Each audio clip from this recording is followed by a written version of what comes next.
tournament, you're only allowed to bet on teams breaking rather than teams not breaking. And that's because there are a lot of unfortunate signaling effects and harmful externalities that come directly from short selling. We think, especially in the context of recessions, it's very bad to allow this option. We'll frame this round out and then run two arguments. The first is how this prevents the economy from rebounding as effectively as it otherwise would. And secondly, why the alternative investments you make institutional investors make are superior for allowing economic rebounds. We think this is the most important prescient impact in the debate.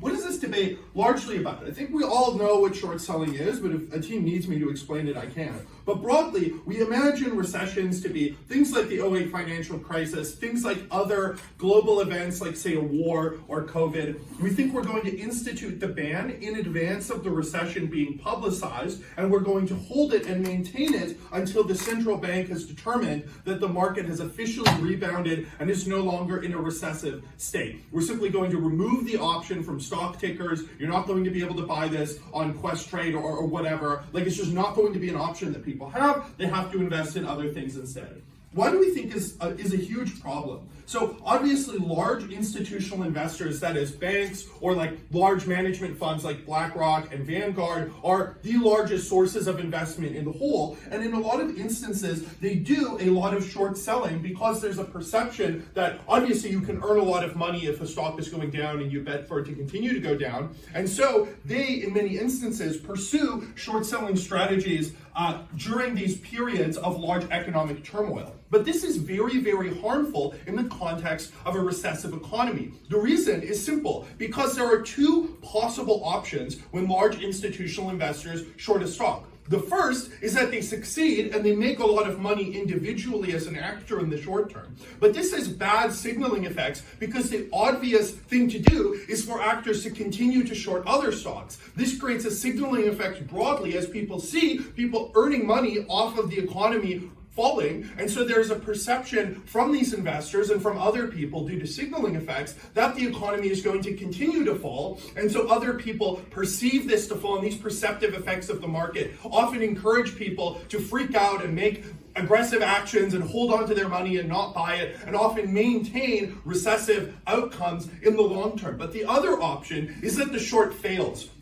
And this could be perceived as good because that means that the stock didn't go down as much as people were expecting it to. But this is an issue because now one of the largest corporations in the entire market, which are institutional investors, lost a bunch of money as a result to a stock finally kind of curving up from the fall that it was taking. But what this means is that in a macro sense, a significant amount of corporations are always losing money every time a corporation does well. So as a sort of large-scale outcome, for the economy to rebound, tons of investors have to lose money, and the market is essentially on a macro scale always hedging against itself. What the upshot of this argument is just that it's much harder for the economy to rebound due to the betting of itself against itself. If you remove this incentive, this is obviously better. Second of all, I think there's an irrationality in far as how often people pursue short selling strategies, because a lot of investors lose an enormous amount of money as a result of just a recession happening. And so they often pursue high risk strategies because they want to recover their loss irrationally in the short term. A huge amount of the people who are individual investors making these choices don't often have a lot of blowback from bad investments because they can say, well, I was just pursuing a popular strategy, I was doing the best thing possible. They can justify it to themselves, but they look very, very good if they earn the company amount of money in the short term. So there is an overall macro effect of too many people short selling. And short selling is really bad because the potential for corporations to take a loss is unlimited, because stocks can always infinitely go up, but they can't infinitely go down. So when people are irrationally pursuing short selling in the short term, there's a problem of just people making irrational investments at a time when the economy needs stability and needs to rebound from a fiscal crisis. But second of all, due to the macroeconomic harms I've told you of the market betting against itself, this is really bad. Before I get into what alternatives happen, I'd love to take closing. Can you tell us exactly why large institutional investors would be keen on shorting the stock right after a financial crisis? Because they want to make lots and lots of money. Investors usually like that kind of thing. Opening? Yeah, If stability of the market during economic crises is the most important issue, would you also ban people from selling their stocks at all? Yeah, maybe in some instances. I know China did that when they were freaking out. It might have worked for them, but this just isn't a debate about that. Let's get into what alternative investments we think people do instead, right? So if you're someone who wants to short a stock, what are you going to do when you no longer have that option available to you? I think probably most investors likely just pursue a buy the dip strategy in order to profit off of the recession rather than pursuing a short selling strategy. I've already explained why people over focus on short selling. So when this option is available, the likely counterfactual I think is this, because they're just not acting in a substantively irrational way. The reason this is much better is that it assists rather than sort of prohibits the economic rebound of the economy. Because if you feel a stock is undervalued, then you're obviously going to want to buy it before the economy rebounds as a whole, because then you now have earned money as that economy happened. Like during the sort of COVID pandemic, I bought a bunch of Air Canada stock when it was fluctuating a lot because I knew Air Canada wasn't going to go out of business. It was going to be fine. It's a very large corporation. Eventually people would stop flying again. And I managed to make myself a decent amount of money. And I think this is a superior investment strategy for people looking to profit in the short term off of the recession, because it's giving companies an influx of cash to keep them afloat, to finance their debt, to pay for new employees, and then to invest in things once the economy improves. So as a whole, investors pursuing this investment strategy is superior. Let's weigh this out. Institutional investors are the largest source of investment in the world. In as far as our case better explains why their incentives allow for the economy to improve in a macro sense, I think we access the largest delta in the debate in as far as this is the largest amount of money being invested. And second of all, obviously faster economic rebounds is the single most important thing possible. Getting yourself out of a rebound means people can buy baby formula for their children, they can buy diapers, they can buy food, they can buy gas to get their car to the store. This is so incredibly important for the lives of hundreds of millions of people in this debate, and we make a large margin of change there. You've got to give opening government a sincere case for the one. Thanks. Thank you, Honorable Premier, for the excellent speech. I also call upon the Leader of Opposition to begin the opposition side of this debate for an address lasting 7 minutes. Here.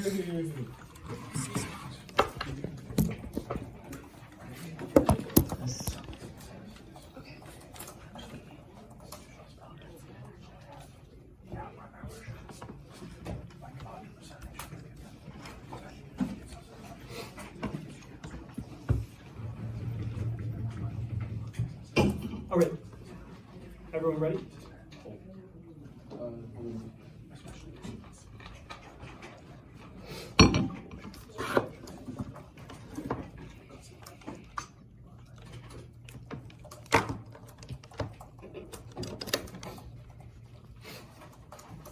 Great, starting in 3, 2, 1. If short selling was inherently bad, we would ban it always. If mitigating economic crises was as important as opening government wants you to believe, then we would prevent people from selling stocks in the first place during economic crises, which the vast majority of economies all around the world don't do for a very good reason. The case from opening government is based on a risk that has already largely happened and will largely continue to happen. Because even if people don't short sell certain stocks, economic crises are still likely to be terrible, and the margin by which they are more terrible under their side of the house is incredibly unclear, given that there are exogenous reasons why people have this signaling effect in the first place. For example, if the COVID-19 pandemic happens, people are already incentivized to sell their stock even more, and that kind of fire still happens under their side of the house. The positive benefits we're going to talk about are, first of all, that economic crises in nature are necessary in order for a culling of the economy and a replacement of management, and second of all, that the money people get from this isn't actually that bad, it is generally equalized, which will mitigate the opening government case. The first thing that I want to do is offer a brief amount of refutation to their case. The first thing that is totally unclear is the extent to which financial crises are classified. Are these national level crises? Are these international level crises? Stuff like that. That is quite unclear. And the reason why that is important is because markets all of the time go through these types of financial crises. They will go through ups and downs. And the benefit of that is that companies that are saving for a rainy day, or companies that genuinely do have good management management or at threat of that management or a threat of undergoing things like leveraged buyouts, which we think are incredibly important for selecting the types of people that are competent in terms of managing financial firms, which, as opening government themselves admit, have a huge amount of responsibility in terms of the global economy. The first thing that I want to note is why people short sell in the first place as a part of our positive case. We would note that the opening government is correct, that generally it is true that during financial crises, given that the market is going down, people have the incentive to do things like short sell in order to make more money. What we would note about the types of people that make these investments is that over time it is becoming more democratized. And the reason why is because given increasing competition in the banking industry, in which you have, for example, like Tangerine or other banking companies that will allow you to have individual financial freedom over your stocks or over your sales, and increasing financial literacy as a result of banks competing against each other and wanting to inform consumers of the best options for them, the result is that the vast majority of, the middle class is becoming more financially informed. What I want to note about this argument is that it's very, very clear that even if it is the case that certain stocks go down, the types of people who are short selling these stocks are making money during economic crises. And that's incredibly important to note because this mitigates a large extent to which the opening government case is viable. That is, short selling does increase profit for a certain amount of people, and therefore, even if some people are losing money, other people are winning money. We would note that some of these people will be wealthier investors or wealthier people who are more financially literate. But that does not mitigate the extent of our case or the extent of this mitigation. And the reason why is because those people are likely to reinvest money in the economy in other ways. For example, they still have to pay for things like services, and those people being more wealthy still allows them to have disposable income to keep things like companies that are under threat, especially during these economic crises, to stay afloat. Things like non-necessary businesses, like luxury businesses, which even though they might not sell the most important products, are very necessary because they provide jobs to a huge amount of people in the current status quo. Before I go on, I'll take clues. The people that lose money on our side are those people who have money in pension funds. The average Joe, meanwhile, the rich person that knows how to short sell because the average person doesn't, is the one that gets this money and does not spend it on people because they're going to save it because they're in a time of economic crisis. So what I want to note about the strategic positioning of this argument is not supposed to say that short selling itself, because of these reasons, is necessarily good or positive. But it does massively mitigate the extent to which their case actually functions.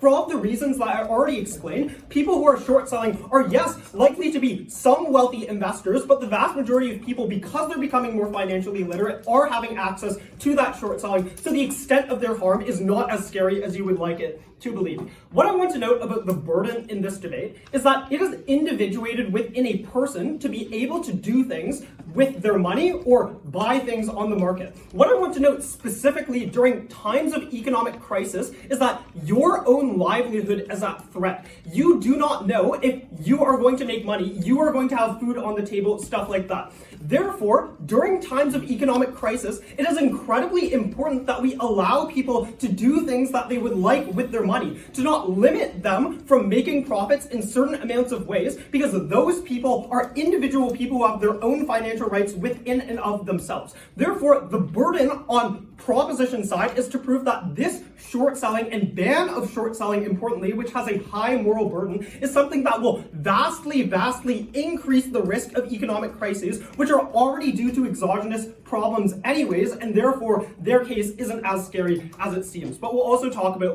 positive benefits under our side of the house. Before I go on, I'll take a point from opening. Average people's short selling is horrible because the benefit is that some people make money, but the exposure to unlimited risk means that some people lose so much money that they're completely bankrupt. They lose their house. Even if we think it's principally justified to allow people to do this, why should their kids become homeless as a result? The thing that I want to note is that, first of all, short selling does make money for a certain amount of people. So, for every bad case that they can name, there are also equal positive cases that happen, especially in a world in which money, the markets, are going down, and therefore most people will be making money from short selling in the first place. But I also want to note positive benefits under our side of the house.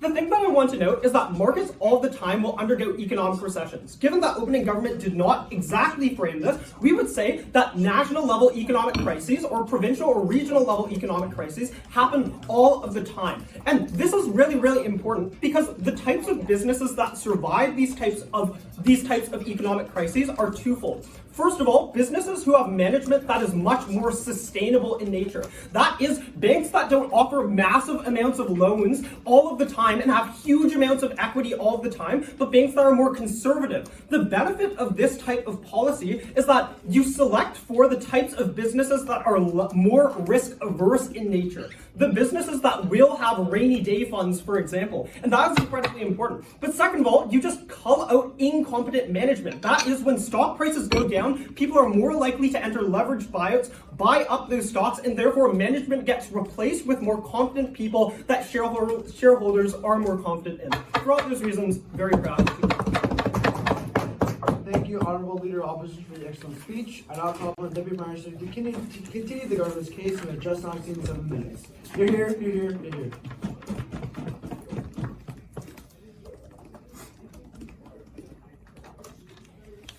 In 1300, in the Netherlands, at a time when people were suffering from the bubonic plague, infant mortality rates were like 1 in 3, and people regularly died before the age of 40, the very first piece of securities legislation to ever be introduced was a ban on short selling. At a time when risk was prevalent in everyday life, people still felt that short selling was so uniquely dangerous and risky that it ought to be banned. I think we stand by that on opening government. Now, OO challenges us, why don't you just always ban short selling? Yeah, we probably should do that. We're okay to defend that. But I think we think specifically at a time when the economy is delicate, when you're trying to recover from a recession, it's uniquely important to ban short selling because of how risky this behavior is. Secondly, then, they say, why don't we just prevent people from selling stocks at times of economic crisis? Again, I think in some cases this is fine, but I will also note this is sort of the status quo. Like most major stock exchanges have freezes on selling and buying stocks when there is too much of a dip in the TSX in one day. They like pause trading for an hour so that people can think about it and come to their senses because they don't want people making risky decisions that could fuck over the entire economy. That's what we're defending here. I'm going to give you a few things. First is just a brief wag of Diggory's case, responses to OO, and then a few preemptions. So firstly, I think Diggory gives you some really great analysis here. He tells you, if you are successfully short selling, this creates the perception that the economy is going to continue to do poorly. And note this isn't necessarily during the recession, it's slightly post-recession, it's in times of recovery. So this is a time when you could plausibly be doing better, but you have major institutional investors signaling that they expect the economy to do worse. This leads to people doing things like not making large financial purchases like a home or whatever, because they're worried about losing their jobs, they're worried about interest rates, they don't think the economy is going to continue to do well. And this then has the effect of actually manifesting a weak economy because people's expectations influence their behavior, which influences the economy. And so this cycle is actually incredibly dangerous, but more important is in some cases, these people will fail. And I'm gonna flip OO's analysis and say, actually, probably more often than not, you will fail. Because this is a time of economic recovery. Presumably this means like most companies are slowly improving. Their stock price is probably slowly going up. And so if you place bets that certain companies are going to have a stock price that goes down, sometimes you're gonna be wrong. And the problem is when you're right, all the benefit you get is the difference between the price at which you bought the stock and the price at which you sell it, which is like, I don't know, $5, $10, potentially the difference between 0 and 100. But the difference, if you are wrong, is infinite because a price can only drop to 0, but it can go up to any price you want. This is what happened with GameStop. The price literally like 400 times its values in the course of like a week. This is incredibly dangerous if you are like a retail investor that has invested your life savings on like Robinhood, but also if you're a pension fund that's now playing with people's retirement, incredibly dangerous. In some cases, we think this leads to institutional investors failing, to needing things like bailouts from the government to keep them solvent, to protect depositors. This is incredibly bad because that's money that otherwise could be spent on the economy. I think on the basis that we mitigate these risks, we're already winning this round. I want to deal with OO then. So firstly, they tell you that like there's a necessary culling of the economy. This is true, but I think that you actually prevent this from happening insofar as you allow short selling during this period. Because when you short sell something, you are buying a stock that you expect to do poorly, selling it and then buying it back at a later date when you hope that that price has dropped. The problem is though, this creates future demand for that bad company's stock. And so in cases like GameStop, where the company itself is actually pretty fucking bad and on the verge of bankruptcy, if enough people short the stock, you then have a lot of demand to repurchase that stock at a later date because people have contracts they need to fulfill. And this actually drives up the price of bad companies, it inflates it, and it causes a lot of people to then spend money on shitty stock, which I think saves a lot of companies that probably deserve to die in the culling and comes at the expense of investing in alternative businesses. Like, rather than doing this, you could just, buy the company yourself, switch out the management team, and do a better job of running it. You could invest in one of their competitors because you think this company is going to fail and the alternative is better. You could start a new business yourself and fill the niche in the market. I think pretty much any alternative investment would likely be a better use of money and more likely to contribute to resuming this. Then they tell you this is being democratized and that Robinhood investors do this. This is fucking terrible, right? Even if we buy that this is exactly 50-50 and sometimes people make a lot of money and sometimes they lose it, I've characterized to you why the risk on their, the benefit is limited, but the risk is infinite. I think on that weighing alone, you should probably prioritize our analysis. But even assuming that it's equivalent, I think that the harm to the average person of losing their life savings versus doubling their life savings, the harm is much greater than the potential benefit. Because note that the alternative is you just buy some government bonds or something, you make 5% a year. This is pretty good for the average investor, right? I don't think we want to stake our case on the windfalls that accrue to random retail investors that got in at the right time. It's great if you can buy a second home. It's much worse if you lose your house, you go bankrupt, and you can't pay for your children to go to college. That's fucking terrible. I think any democratization probably falls on our side. Also though, note that retail investors are disproportionately likely to invest in risky ways because they're less educated than big banks. They probably have less money to do things like diversify their portfolio, which means that when things go wrong, they're going to disproportionately harm retail investors. They're also the least likely to be bailed out because if a big bank fails, that fucks over everyone. But if Diggory Waddle fails because he made bad investments, that just fucks him over, so that's fine. We can leave him to die, right? This is quite bad. Then they tell you some people make money. I think the people that make money are disproportionately going to be big banks, sleazy insider traders that knew about a business that was going to fail and make a fuck ton of money off of that. I think this is just principally illegitimate and immoral. I'll take closing. Do you believe that during all-time low prices because of the crisis, people will still pursue bearish strategy? I don't know, maybe. I'm sorry, I don't know the difference between bear and bull, so you can explain that to me later. Okay, having said this then, I want to just weigh our case and tell you why we clearly win this round. So Diggory tells you, firstly, just that this is a ridiculously risky prospect that we ought to discourage at a time when the economy is uniquely delicate. He tells you the perceptions that you create the expectation the economy will continue to do poorly, which in many cases causes that to happen. But worst case, you see catastrophic failures for the individual who now loses their life savings, for big banks that are now unable to pay back their depositors and need to get bailed out. All of this is terrible and prolongs economic crisis. Finally, though, we just tell you that principally the people that profit from this, all other things being equal, are likely bad actors. In many cases, perhaps they're people that had insider information. They're big banks, they're Wall Street, they're the people we like to hate on. And the people who suffer are ordinary people. People who were tricked by people like opening opposition into opening an account on a day trading app and shorting something like GameStop. Yes, a few people are able to quadruple their life savings and change their lives. What they don't tell you is that millions of people are now losing money on risky investments, going bankrupt, proud to propose. There you go. Thank you, Honorable Deputy Prime Minister, for the excellent speech. I now call for the Deputy Leader of Opposition to close out the front of this debate for just not exceeding 7 minutes. You're here, you're here, you're here.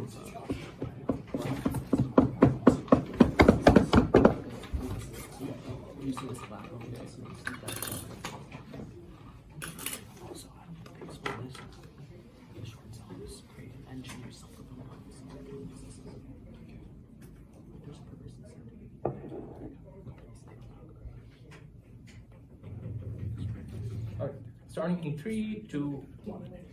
Now the problem with OG case is this debate operates under a world that is going through economic crisis. A lot of their arguments are independent from these specific points in time where certain amounts of people need more money than others, and we need to ensure why these people need to be saved, and we think that the risks that they have talked about are probably not as big of a risk to these people under our side of the wall, right? A few responses to opening government before we move on to rebuilding. First is that So first they're like, oh, you know what? Because big investors are like don't make money, so like I don't know, like people don't make like big investments because like I don't know, like things like buying house. But the problem is under an economic recession or things like COVID, there are influx of other reasons why people don't buy houses. So it can be like the like I don't know, like the liquidity crisis. It can be banks not like agreeing with you. It can be like literally that you need to pay more mortgages. I feel like a lot of these reasons operate under the circumstance in which you are in, right? Therefore, a lot of their impacts are not the specific results of short selling, but rather like a big bunch of other results that they cannot fiat just like is like a direct impact of all these, right? But the second thing to talk about is that, oh, you know what, like there's like alternative ways of investment. So I don't know, you can like literally like talk about, I don't know, like buying out like a certain company and then like managing it, stuff like that, right? Like who the fuck is going to buy GameStop and then point at like economic recession? I feel like that's like literally does not make any kind of sense at all, right? The third thing that they talk about is about retail investors. Recognize that like even if like retail investors are like investing in these types of short selling, I don't necessarily know why they're going to make bad decision making. Like the whole point of the debate is people oftentimes make profits out of short selling. So I don't necessarily know why these retail investors are not necessarily in a loss. But like even if they do, recognize that like the whole point of this short selling is because of portfolio diversification. Comparative under their side of the world is like they don't really do any kinds of selling at this point. So therefore there is absolutely no kind of diversification as a whole. Recognize that most average people look for retail investors to begin with, right? So the comparative under their side of the world is these people have absolutely no idea of whom to choose for retail investors, which means that they're probably likely to take decisions that are worse off under their side of the world, and retail investors are probably going to serve people less and worse off under their side of the world. We think like for the average person, in terms of retail investments, these people can only be served in a world where retail investors have some form of diversification. So on the balance of probability, some retail investors will be doing good, some will be bad, but under our side of the world, people can still cater to those good ones and still can get some form of investment. I'll take one from closing. Why can't people just buy put options if they want to profit off of stock going down? So can you rephrase? Why can't they just buy put options instead? Like, I mean, like for, I don't know, like a bunch of other reasons why like economy doesn't like allow you to do so in terms of like economic crises. I feel like there's like a direct like opportunity cost of like doing one thing over the other. So you probably have to do things that like probably give you major amounts of profits under a short period of time. I think all alternatives require more amounts of time before it can give you some form of profit. I feel like this is very contingent on the idea that we need to make certain amounts of profits in very small periods of time, right? Moving on to a bit of rebuilding and a lot of things that we have talked about that was like not engaged by opening government. The first thing that I want to talk about is that like obviously like you like in a point of economic crisis, you have to have some form of economic freedom in order to do so. Like we didn't really get like a lot of responses as to the fact that like overall the process of financial investment and stuff like that is getting democratized, right? I think like the result of this is like people can overall like make good investments. I don't think they can like really feel like people are gonna make like terrible decisions because obviously there are like financial advising and a lot of things going on. I feel like a lot of these things are still going to happen, and therefore like some people, like for the average person who's like at the risk of losing job, would probably still make good amounts of money. I feel like this is like really important because then like the POI from OG was like, oh, then like what about the people who's at the risk? But then like OG second speaker comes up and like gives me no risk at all. So until unless CG comes up and gives me those specific risks, I don't really think government can win the debate on the average people. I think this is like incredibly important because in this given point in time panel, the only way you can judge this debate for an economic crisis is not whether or not rich people make more money or less money. It's about for the average person or to like save some form of livelihood, right? I feel like until and unless like some of the risks are weighed against all of the benefits that OG we have already talked about, we don't really see like government can win this debate. The second thing that like we have given out to you, and this was unresponded, was like there is more chances of things like management call out, right? So recognize that the point in time like stock prices go down, people are probably more willing to talk about things like these, right? So for like, I don't know, like leverage and stuff like that. I feel like this is like incredibly important because this comes up like a lot of other impacts that can like overall generally improve like all of the conditions of these companies as a whole, right? I'll take one from opening. Yeah, we told you that if you're right, the price drops to zero, you make some money. But if you're wrong, it can increase infinitely and you can lose potentially infinite money. You also get short squeezes like GameStop. This risk is not worth the reward of some retail investors making money if some of them go bankrupt. No, I think like even in terms of short selling, you still have options, right? There's like there's like short risk investment, there's like large risk investment. Obviously, if you don't have enough capital, you would probably not invest in something like GameStop where the graph is literally going down for the last 3 months, right? Obviously, you can have all of these mechanisms that can mitigate all of these huge amounts of risk. I don't really see how they can like literally say that all these people with all this financial advising going on are all going to take bad decisions. I feel like this is like mitigatory at best, but like I feel like that there's like absolutely no reason to believe why all of these people are going to take bad decisions. But even if some people do take bad decisions, I feel like the amount of people we will be helping is still like a win-win under our side of the world, because a lot of these people are like gonna be fucked for like other instances and other circumstances of the pandemic in and of itself, right? Then I will tell you a few things here. But for CG to I would like to preempt a few things. Like I feel like the examples of Europe should come up, like during the COVID-19 pandemic. Because of short selling, there was like tons and tons of like market bubbles and liquidity crisis. So like I feel like CG needs to defend that as well before like they come up with the positive material for crisis and like short-term selling. Now we give you two main things. One is about management call out, and we feel like overall the conditions of these companies are going to improve. But the second thing we talk about is the average person and the retail investors are going to be better off under our side of the world, and therefore they're going to have much more long-lasting impacts, and they're going to survive these pandemics better. We are very, very proud to host. Thank you, Honorable Deputy Leader Aldrich, for a wonderful speech. I now call upon the member of government to begin the back outside space for just not exceeding 7 minutes. You're here.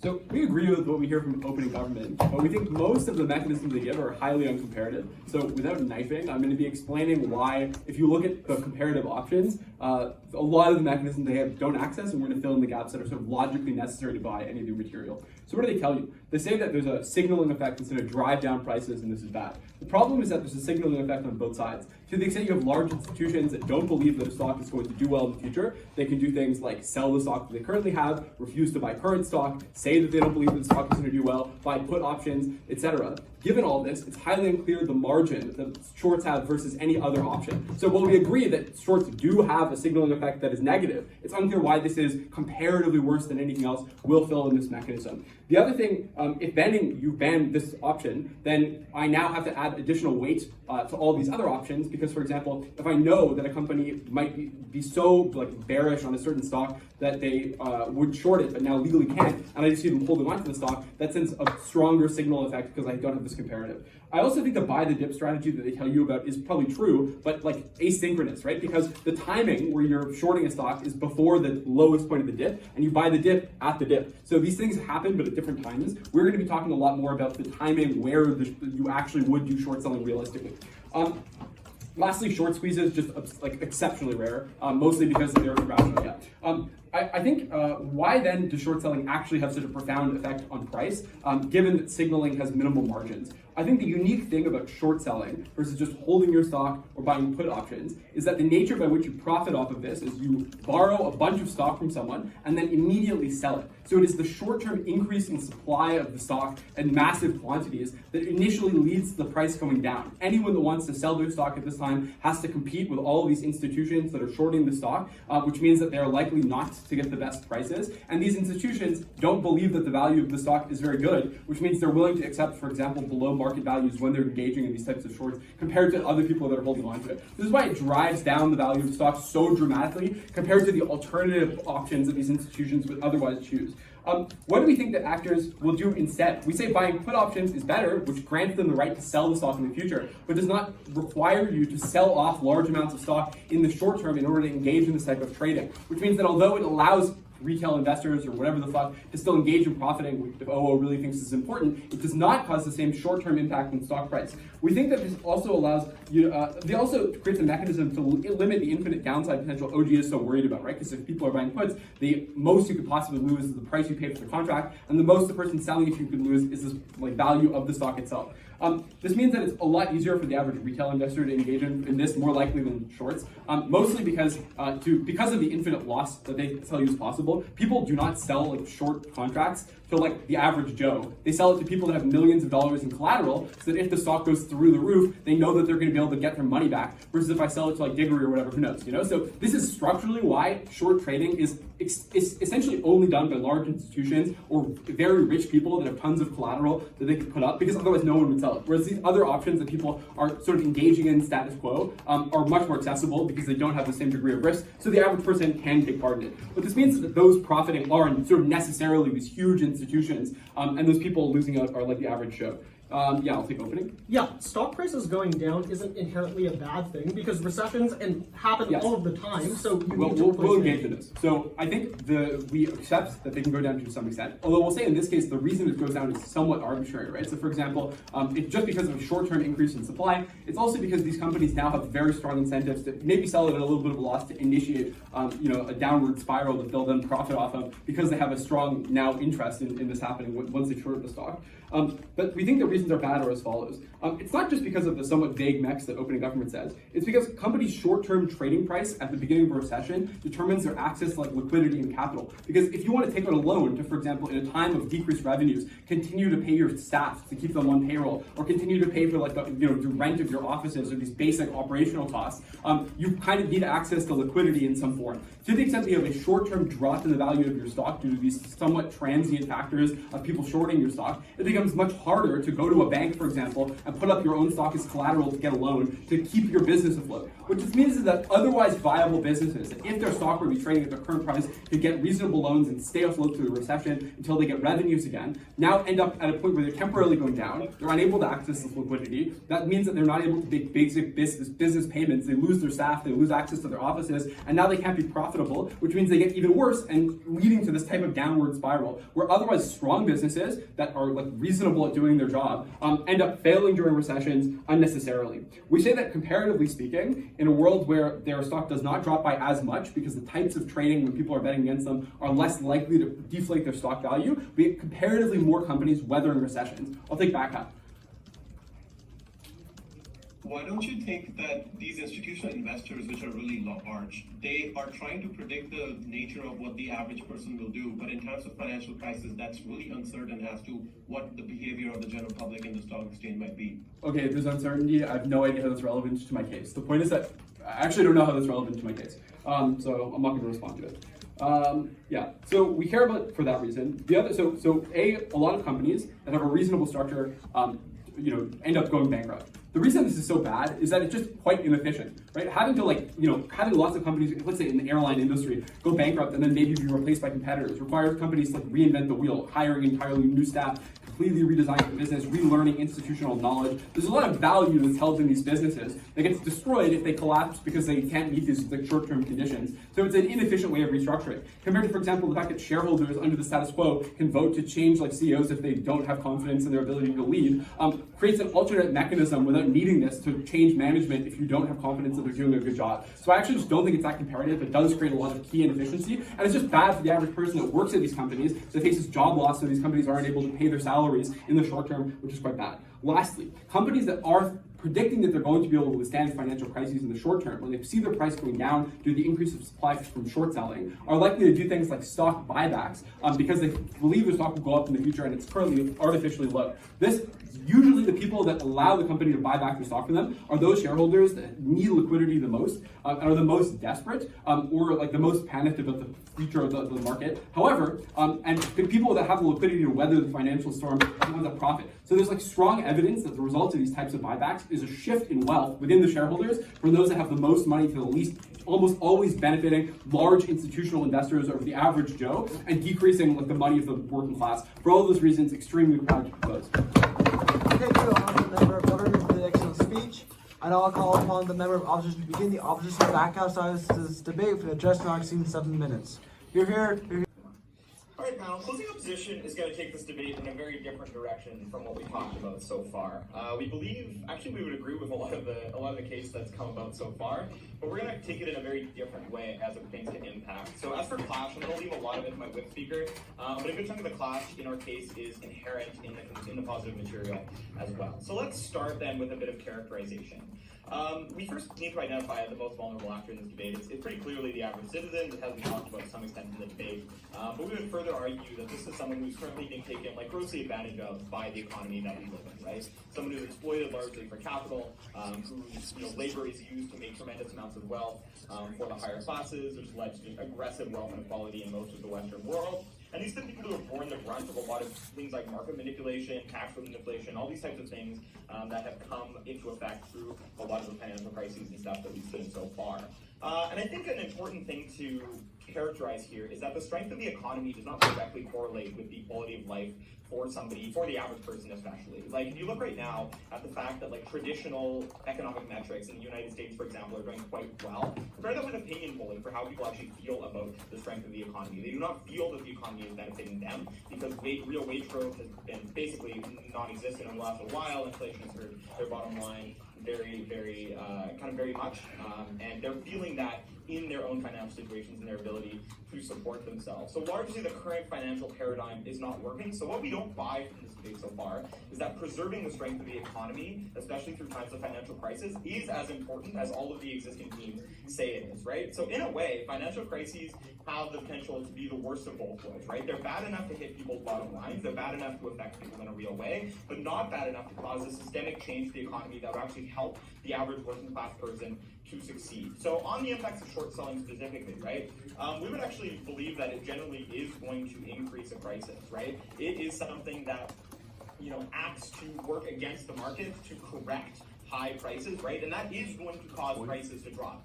That is going to cause, I'll think a little bit later, that is going to cause, the worsening of things like a recession when we look at the actual real GDP numbers. So especially in the world we live in, with things like r/Wall Street bets, right, where the public is largely getting into short selling, often as a sign of protest, we believe that that's something that we're going to see more and more, right? We're going to see a lot of the short selling that can lead to the lowering of prices over time. So that brings me to our extension, right? And our extension is that the short selling allows for the deepening of a financial crisis, which provides sufficient motivation amongst the public to lead to significant reform in the banking and wealth management sectors, right? What is our mechanism, right? First of all, it's that the depth of a crisis has a very direct correlation with the response of the government and of the public, right?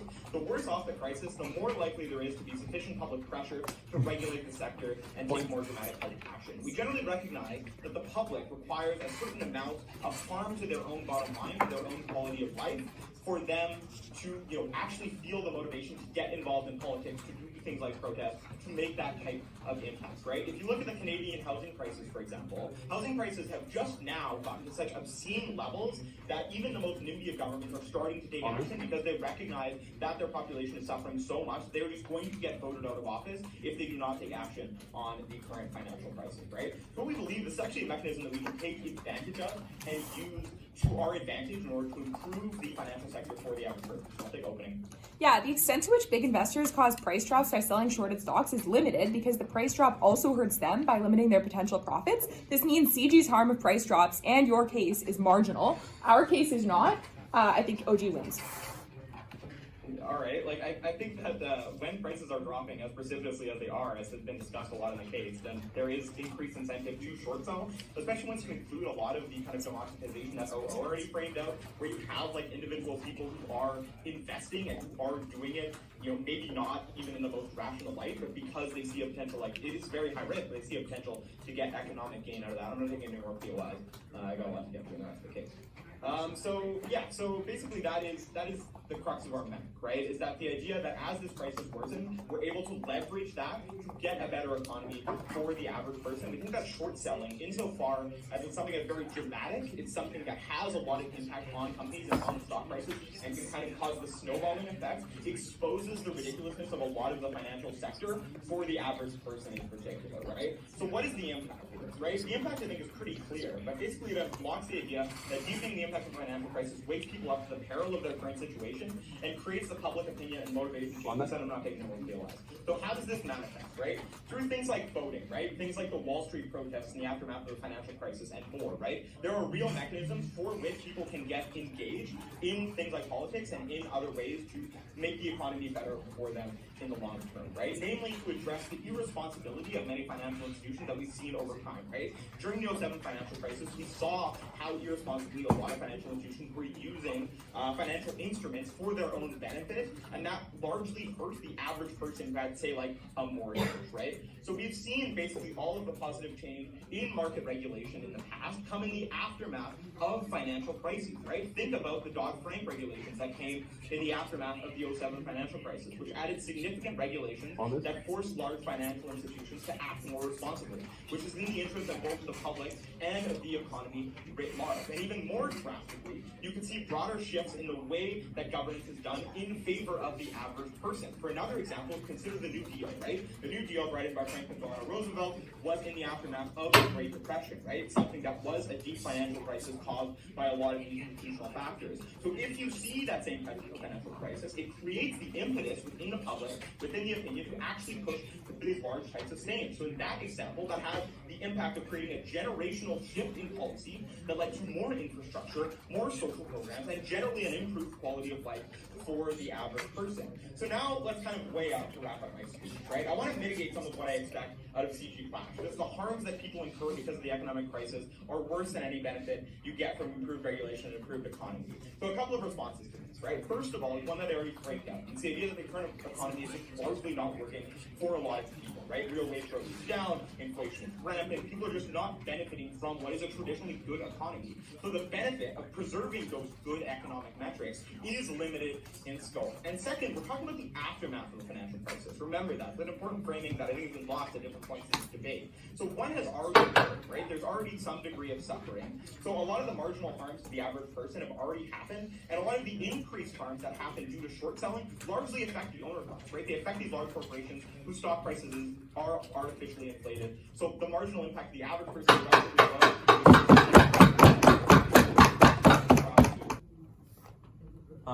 Okay. Everyone hear me from there? Good? Yep. Awesome. All right. Cool.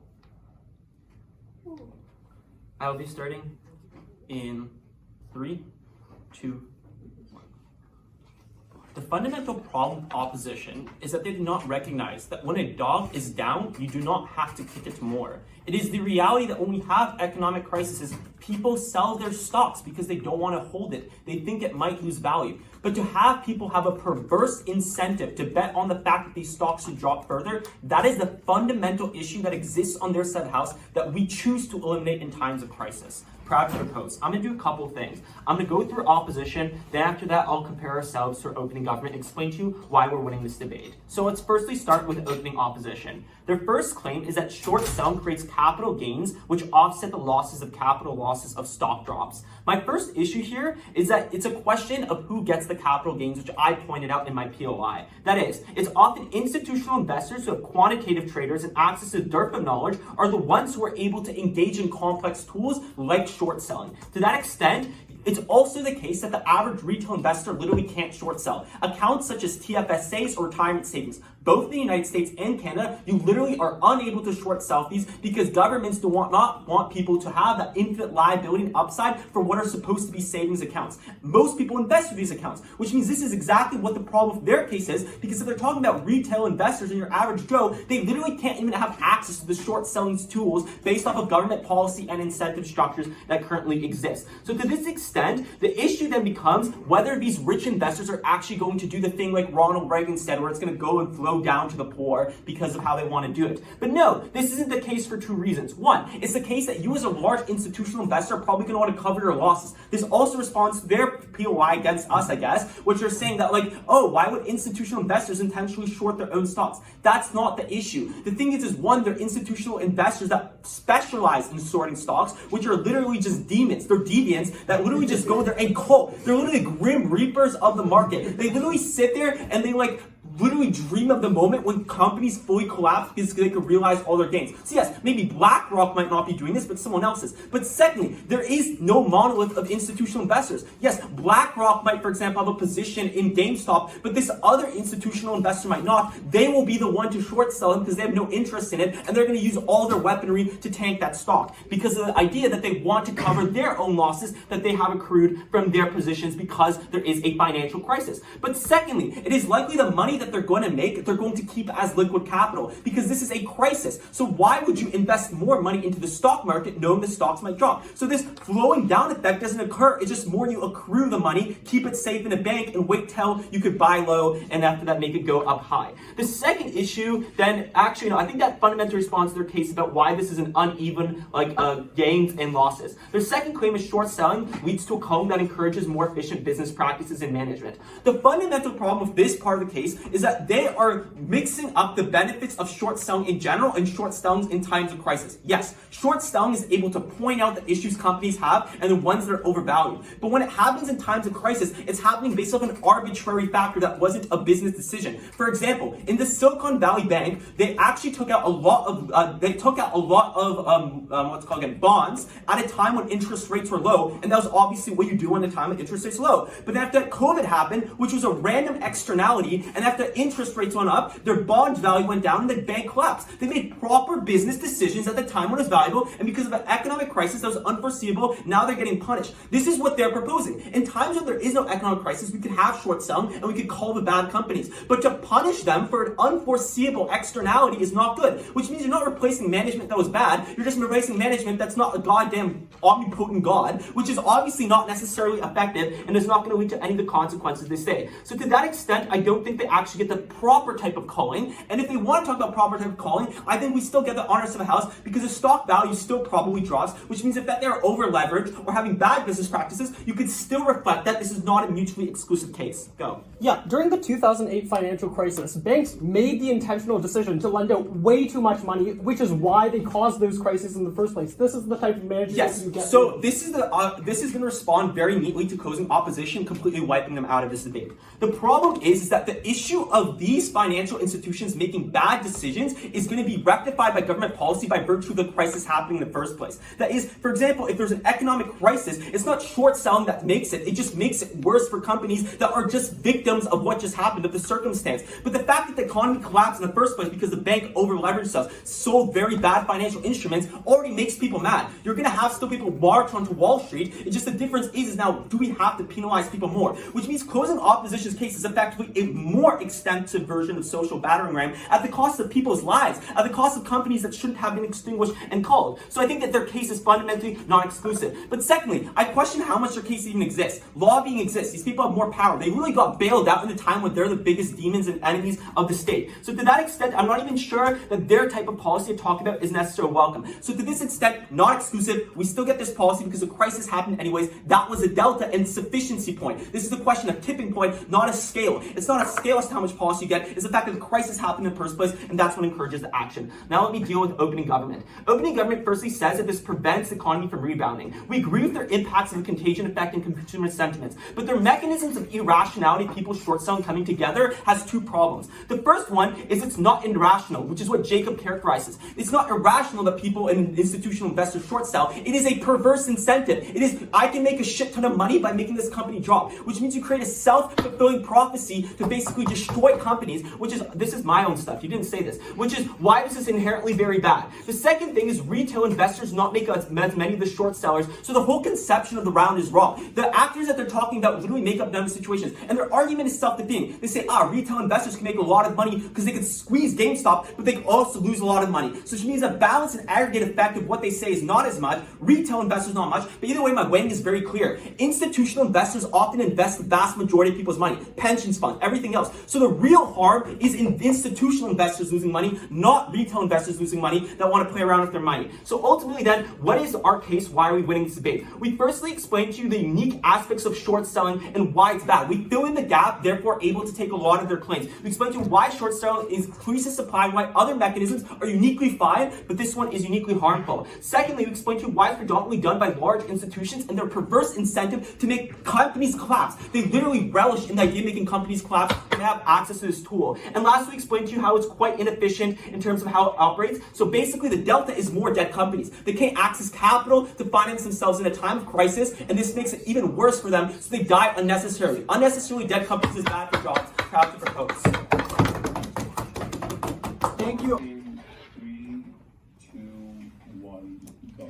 Panel, on face value, what you hear from every single team here is theoretically correct based on how much econ spec knowledge every single person in this room seems to have, right? On face value, what they seem to is say that, oh, this is bad, that when OG tells you that the economy will go down when people short sell and institutional investors are going to short sell, that's true. When CG tells you that, okay, institutional investor is going to raise hella prices, normal people will be reluctant to do it, and the economy will be go down, that is also true. And when OO also tells you that normal people will basically make a lot of money during short selling, we also agree with that. But the fact is, none of the teams need to really understand or predict that their impacts that they're trying to sell to you will not happen at all. Because exactly when you say, when we have these sort of financial crises, what you don't understand that we're living in 2024. This isn't the Great Depression. The financial crisis frequency has been increasing ever since so on. That's what my partner Adrian was talking about, is the fact is, whenever we get a financial crisis, for example, COVID-19, it was bad, but it was not bad enough to cause actual change in society because of the fact, because when Danielle came up and told to you that when the dog is down, you don't kick it more, the fact is that the dog is not down completely. It doesn't actually result in any meaningful change because of the fact that these institutional investors themselves control so much of what the government policy decisions are. They themselves do not allow for any sort of differences in the market. When we have these 2008 financial crisis and the COVID-19 pandemic, the only way that we get these institutional changes, the only way we get that is when people really understand how bleak this is, because short selling as a parametric. Everyone has seen the movie Big Short. Everyone knows that the term short selling is villainized in the general public because of the fact that it is a metric into which the large institutional investors, they do bad stuff to the economy. That's what they're trying to do. Now, that's where the whole entire gov bench kind of fails. Not right now, I'll call for it. When the entire gov bench kind of fails for it, is because they're trying to predict what will happen after the aftermath of a financial crisis. They say that only large institutional investors can short sell, and everyone else, even if the normal public try to do it, they will basically fail. Everyone thought of that before GameStop as well. Everyone thought of that when the general public are basically dumb motherfuckers sitting down and they cannot think of anything. That's basically what the ideology of these non-institutional investors are, which was proved wrong in COVID-19 pandemic, as well as when the GameStop fiasco happened. So the problem is that when they do not realize that these large institutional investors, first of all, when it is time for, when everyone is pursuing bullish activities, it is unclear as to why anything proves to you, panel, why they will be doing bearish activities and shorting the stock even more when the economies are at all-time low. But even if we assume that large institutional investors do a lot of short selling, but they don't prove to you enough as to why the general public will not be doing this. General public will be doing this because of the fact that my partner Adrian clearly points out to you, it is a sign of protest against these large institutional investors, as well as the fact that these large institutional investors represent something broken in the economy. They represent a system of financial investment which is completely rotten to its core, which is the exact reason as to why none of their impacts stand, because they're not able to get any rebound from the economy. They're not able to get any sort of betterment in terms of institutional reforms, etc. When you just let a recession happen and people start to continue their activities once again. Because what they're saying is that, okay, the financial crisis has hit us, guys. Well, let's just let them do whatever they want again, and then let us then start, because we know the general public is not going to short anyways, because the general public is really dumb, and they don't have the resources, and they don't have that. But the problem is that large institutional investors throughout history has forgotten and has undermined the unity that the people have in terms of crises. That's the lens that Adrian brings to you. That is why we win over the entire government bench, mainly because of the fact that their counterfactual will not lead to any actual harm. Is that the economy won't rebound. The economy might rebound for the temporary term, but we're moving into more sort of economic crisis again and again, more frequently. So okay, then let the economy rebound for 2 years. We're gonna get another sort of crisis, and okay, we didn't even learn the lesson this time. We're gonna do the same thing again, and then it's gonna be even shorter and shorter and shorter until the entire system collapses. That's what Adrian is trying to tell you. That's what CEO is trying to avoid. We need to make sure that people have the option to short sell, not to give financial literacy as OO tells you, not to get those random sort of impacts that OO is trying to paint to you, that it's going to get people really rich and then average people will make money and they'll become financially literate. We want for the system to wake the fuck up. We want the system to have actual changes and have actual lot of things as well. I'll take closing. Okay, guys. Oh, CG? Wait, oh, okay. If you lose your job because of financial crisis, because of irresponsibility of big finance, why do you need the stock market to collapse more to have the impetus to act and collectivize? That is exactly what the point is that is what the institutional investors are banking on. I know this is really important to understand. These institutional investors are banking upon the fact that because when they know the people are down, when they know that the people don't have an option, they obviously will not be putting their money in the stock market. They obviously will not be short selling. That is why GameStop was such a big thing in the first place, because they do not expect what the general public to do. That is why all the POIs that I gave, and everyone was like, no, this is not relevant. It all makes relevance now because of the fact that these large institutional investors try to predict the economy in a way that is beneficial to them, but they don't realize because of the frequency of the financial crisis, the mindset of the people is completely changing. We get these films, Big Short and so much of The Wolf of Wall Street, all of these kind of films, which villainizes the institutional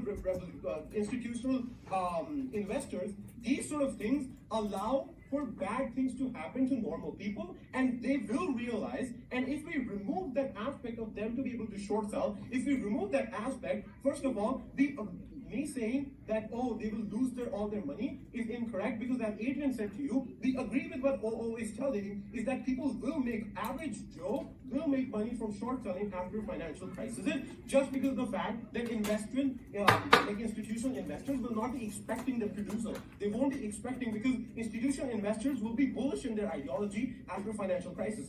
For all these reasons, so proud to propose, because it shows that financial institutions taking advantage of them rather than Thank you, Honorable Opposition with the excellent speech. Thank you, everybody, for an excellent round of debate. I will implore the call later. Please leave the room.